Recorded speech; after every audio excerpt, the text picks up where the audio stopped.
some significant late-season changes have been made to the NFL's concussion protocol, including the placement of a central unaffiliated neurotrauma consultant, UNC, in the league's command center for all games, following incidents that have triggered investigations. The changes were implemented last weekend. Drive. Alan Sills, the NFL's chief medical officer, told ESPN. A UNC was stationed at the command center that has been used primarily for game replay review, he said. We are constantly looking at the protocol and how it's applied and trying to get better, Sills said. The process happens through the season. While Seattle Seahawks quarterback Russell Wilson's Week 10 concussion investigation resulted in a $100,000 fine to the franchise this week, it was the December 10 incident involving Houston Texans quarterback Tom Savage that brought urgency with the latest changes even before an investigation into that incident is completed. The most notable changes. A central UNC will be stationed in the NFL's command center to assist in broadcast oversight at each game.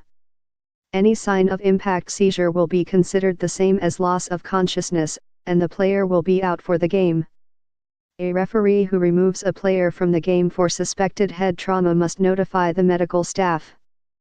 A player who exhibits gross motor instability or significant loss of balance must be taken to the locker room for evaluation if it is not diagnosed as an orthopedic injury.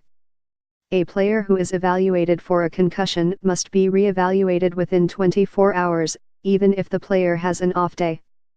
A third UNC will be on site for the playoffs and the Super Bowl, in addition to the two already assigned to each regular season game. The adjustments were implemented December 11 by the league's head, neck, and spine committee and communicated in two conference calls headed by Sills and Drive.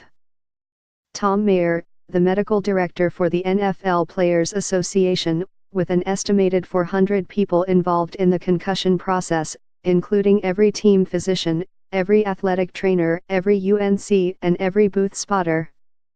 There also was a separate communication with Al Riveron, the league's vice president of officiating, who educated his referees and game officials.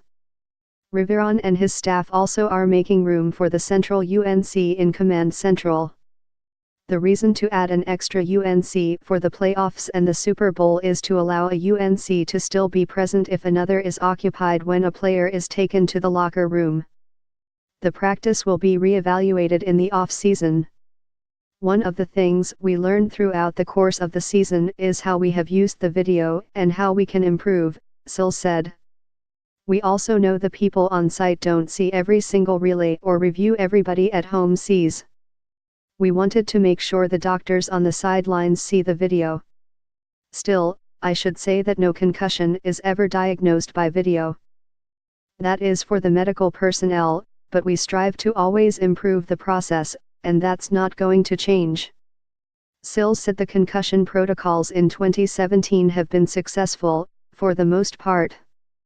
We have had over 540 concussion evaluations, and really only 2 have come under investigation, Sills said.